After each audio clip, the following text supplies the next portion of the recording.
Os Estados Unidos assumiram uma preocupação muito alarmante sobre as possibilidades de escalada das tensões. E pior, início de ataques sem precedentes que deve resultar em uma guerra de segunda frente contra Israel. O líder do Hezbollah, Hassan Nasrallah, mencionou em ameaças esta possibilidade em seu discurso de sexta-feira, ao relembrar um evento na década de 80. Aqueles que derrotaram vocês no início dos anos 1980 ainda estão vivos, e com eles hoje estão seus filhos e netos. Nasrallah estava se referindo aos Estados Unidos e Israel em referência ao ataque à bomba na embaixada dos Estados Unidos em Beirute em 1983. Este e outros motivos influenciaram nas decisões americanas em aumentar os avisos de ataques no Oriente. A mensagem de Nasrallah soou como muito grave em todas as dimensões políticas, militar e territorial para os Estados Unidos. Em 23 de outubro de 1983, o Hezbollah matou 241 militares dos Estados Unidos, incluindo 220 fuzileiros navais, 18 marinheiros e 3 soldados, num atentado ao quartel do Corpo de Fuzileiros Navais em Beirute, no Líbano. Minutos depois, um segundo homem matou 58 paraquedistas franceses com um ataque à bomba. 6 civis libaneses inocentes também perderam suas vidas. O ataque abominável e chocante ao quartel de Beirute continua a ser hoje o dia mais mortal para o Corpo de Fuzileiros Navais dos Estados Unidos desde a Batalha de Iwo Jima, no Japão. Hoje, 40 anos depois, os militares da Força Multinacional e os fuzileiros americanos ainda lamentam esta tragédia. São os motivos que fazem o Corpo de Fuzileiros americanos seguir em frente e negar novos eventos terríveis como este no futuro. O comandante dos Marines, General Eric Smith, que foi hospitalizado após uma parada cardíaca recentemente, declarou em 23 de outubro, durante um memorial do 40º aniversário do atentado ao quartel de Beirute, a respeito da 26ª Unidade Expedicionária de Fuzileiros Navais, conhecida como MEU, que está atualmente no Oriente Médio e pode ser usada se a guerra em Israel se escalar. Para ele, serei menos diplomático e mais parecido com marinheiro. Para aqueles que estão na área, ou seja, no Oriente Médio, se esses fuzileiros tiverem que entrar e você os atingir, outra pessoa criará seus filhos. O general Smith se referia aos filhos dos bravos guerreiros que crescerão e definirão o destino de seus inimigos. Apesar das hostilidades contra Israel, Hassan Nasrallah não fez nenhum anúncio de planos explícitos para ampliar o conflito do seu grupo terrorista libanês com Israel, como alguns temiam que ele fizesse. Porém, advertiu contra o lançamento de uma ofensiva preventiva, dizendo que se estão a considerar realizar um ataque preventivo contra o Líbano, será o erro mais tolo que cometerão em toda a sua existência. O apoio dos Estados Unidos a Israel com estratégias, armas e políticas é repudiado pelo Hezbollah, e esta relação americana, segundo o líder terrorista Nasrallah, deve ser responsabilizada e pagar o preço pelos crimes perpetrados por Israel. Daí que os movimentos de resistência atacaram e continuarão a atacar as forças americanas no Iraque e na Síria.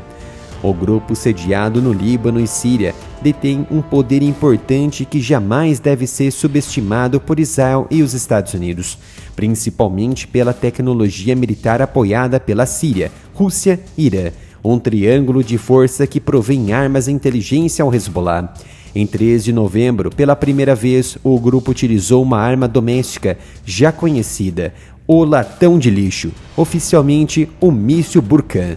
O artefato tem alcance que varia entre 500 metros a 2.000 metros e possui um poder de destruição muito forte por carregar ogivas altamente explosivas pesando centenas de quilos. Foi exatamente esta arma que atingiu um posto militar israelense ao sul do Líbano em 3 de novembro. As consequências do ataque foram avassaladoras. Por conta dos últimos acontecimentos e atividades cada vez mais alarmantes do comportamento do grupo, o secretário de Estado Blinken viajou na sexta-feira para Israel para se reunir no sábado com os ministros das Relações Exteriores do Catar, Egito, Jordânia, Emirados e Arábia, em Amman, na Jordânia. Os líderes árabes pediram cessar-fogo imediato na ofensiva militar de Israel em Gaza, pressionando o secretário de Estado americano a convencer Israel. Mas o principal diplomata americano disse que tal suspensão agora só permitiria aos terroristas do grupo se reagruparem e atacarem novamente Israel. Num raro desacordo político público, numa conferência de imprensa em Amman, os ministros dos negócios estrangeiros da Jordânia e do Egito, ao lado de Blinken, pressionaram repetidamente pela cessação das hostilidades, dizendo que a morte de milhares de civis não poderia ser justificada como legítima defesa.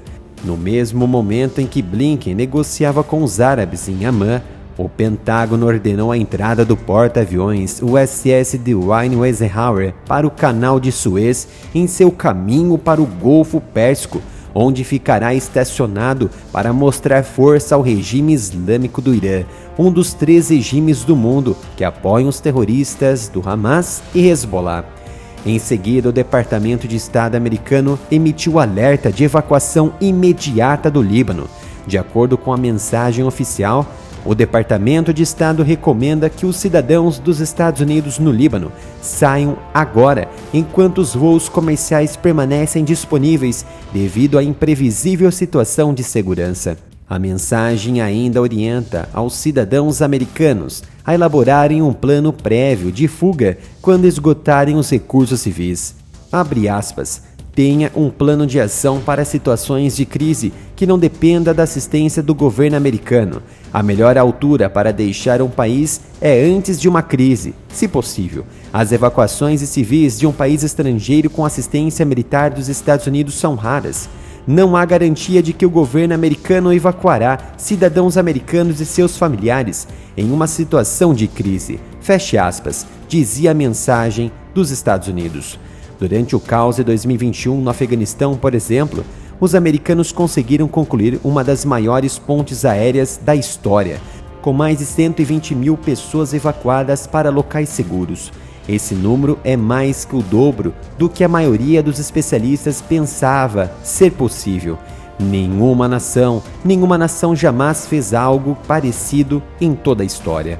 Desde março de 2021, cerca de 5 meses antes da queda de Cabul, o Pentágono e o Departamento de Estado americano contataram mais de 19 vezes os americanos no Afeganistão, com vários avisos e ofertas para os ajudarem a deixar o país. Mesmo nesses 5 meses de longos avisos e posteriormente a grande operação de evacuação para salvar os americanos dos terroristas do país, milhares de americanos permaneceram e parte foi brutalmente aniquilada. Nessa experiência e padrão de guerra, os americanos devem saber muito mais do que divulgam até o momento para iniciarem os primeiros avisos de evacuação imediata do Líbano. Não o suficiente, e observando a tensão aumentando com grandes possibilidades de atentados e guerra declarada do Hezbollah, a embaixada americana repetiu no sábado, pela 4ª vez, um aviso aos cidadãos norte-americanos para abandonarem o país. A mensagem dizia: o Departamento de Estado recomenda que os cidadãos dos Estados Unidos no Líbano saiam agora, enquanto os voos comerciais continuam disponíveis, devido à imprevisível situação de segurança. Diplomatas da União Europeia buscaram então contato com Hezbollah após o discurso ameaçador do líder Hassan Nasrallah. Pelo fato da Europa estar vivendo momentos difíceis de insurreição de simpatizantes terroristas por imigrantes que receberam diversas oportunidades para uma nova vida, longe do caos no Oriente Médio.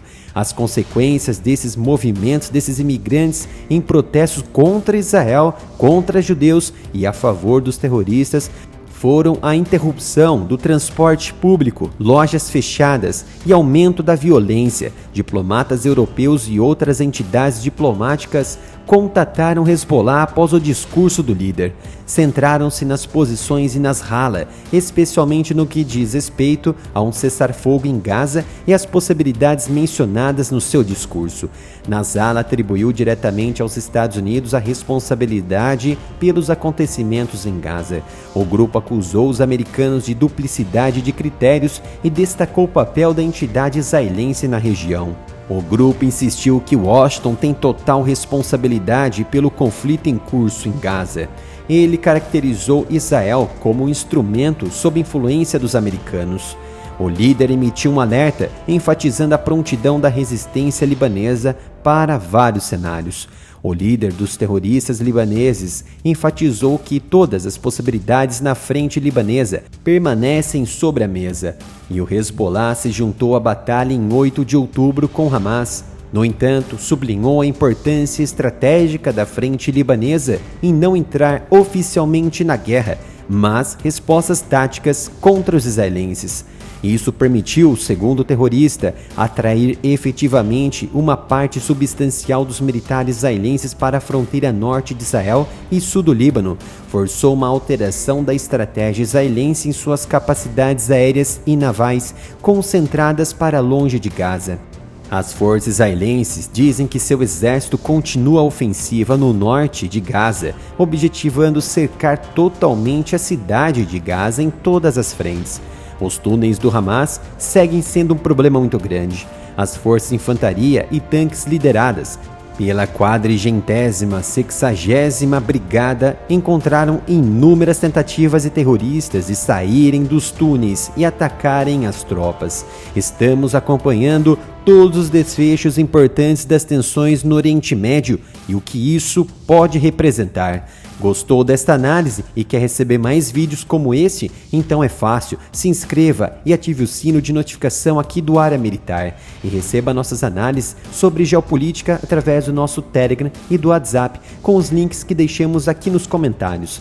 E venha visitar a loja do Área Militar, temos diversas opções de camisetas com estampas incríveis e o melhor, tudo por um preço justo. Acesse umapenca.com/área militar.